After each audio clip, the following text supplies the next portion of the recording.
ప్రియమైన దేవుని బిడ్డలారా, సహోదరి సహోదరులారా, ఈ ఉదయం మనం ఒక మహత్తరమైన విశ్వాస ప్రకటన వింటున్నాం.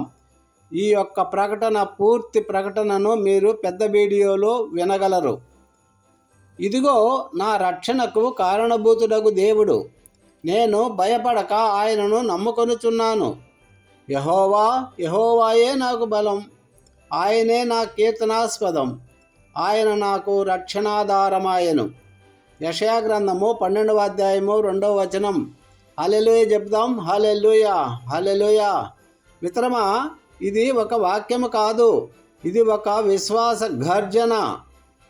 ఇందులో నా భాగములుగా మనము ఒక భాగము తర్వాత ఒకటి తెలుసుకున్నాం. ఒకటి, ఇదిగో నా రక్షణ దేవుడు. ఇదిగో అనే పదము ధైర్య ప్రకటన. యెషయా శ్రమల్లో సంకటనములో ఉన్నప్పుడు కూడా యెషయా ఇలా చెప్పగలిగాడు. కీర్తన 27:1, యెహోవా నా వెలుగు, నా రక్షణ, నేను ఎవరిని భయపడదును? నేను ఎవరికి భయపడాలి? దేవుడే నా పక్షంగా ఉండంగా. ఉదాహరణ, దావీదు గొల్యాతును చూసి భయపడలేదు. ఎందుకంటే అతను రాక్షసుడిని కాదు చూసింది, అతను దేవుణ్ణి చూశాడు. హల్లెలూయా చెప్పండి. మనం సమస్యను చూస్తామా లేక రక్షకుని చూస్తామా? రెండవదిగా, భయపడక నమ్ముకొనుచున్నాను. భయం విశ్వాసానికి విరోధి. 2 తిమోతి 1:7, దేవుడు మనకు పిరికిదల ఆత్మను కాక ప్రేమ, సమాధానము, ఇంద్రియ నిగ్రహము గల ఆత్మనే ఇచ్చెను. హెచ్చరిక, భయము మనల్ని దేవుని నుండి దూరం చేస్తుంది.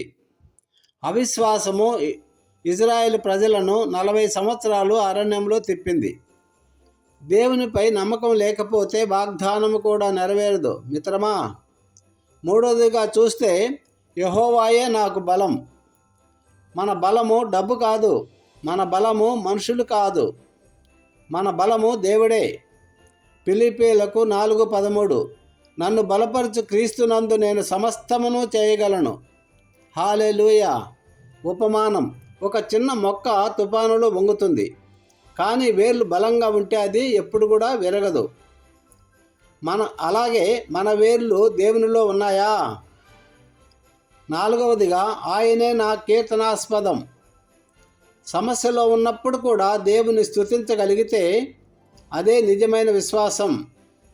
అపోస్తల కార్యములు 16:25 ఇలా చెప్తుంది, పౌలు శీలలు జైలులో స్తుతించుచుండగా సంకెళ్ళు కూడా తెగిపోయినాయి. హల్లెలూయా.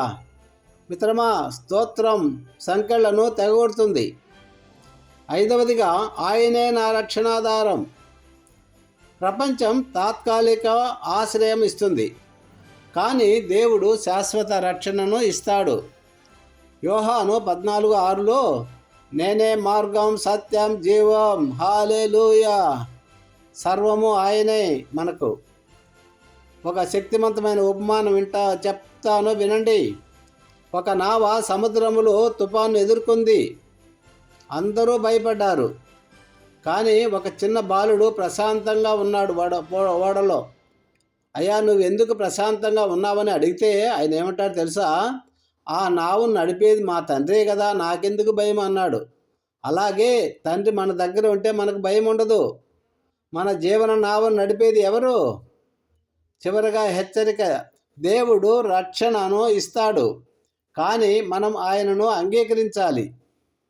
రక్షకుడు దగ్గరే ఉన్నా మనం పిలవకపోతే రక్షణ రాదు.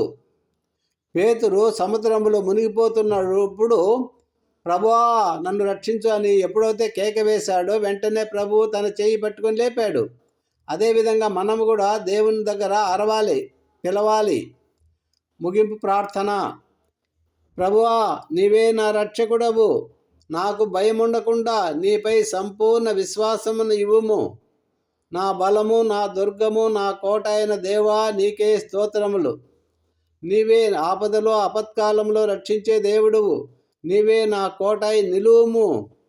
నన్ను రక్షించుమని యేసు పరిశుద్ధ నామమున వేడుకుంటున్నాము తండ్రి. ఆమెన్. Thank you Jesus.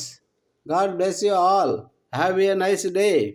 దేవుడు మిమ్మల్ని మీ కుటుంబాలను బహుగా దీవించి ఆశీర్వదించి కాచి కాపాడునుగాక. ఆమేన్.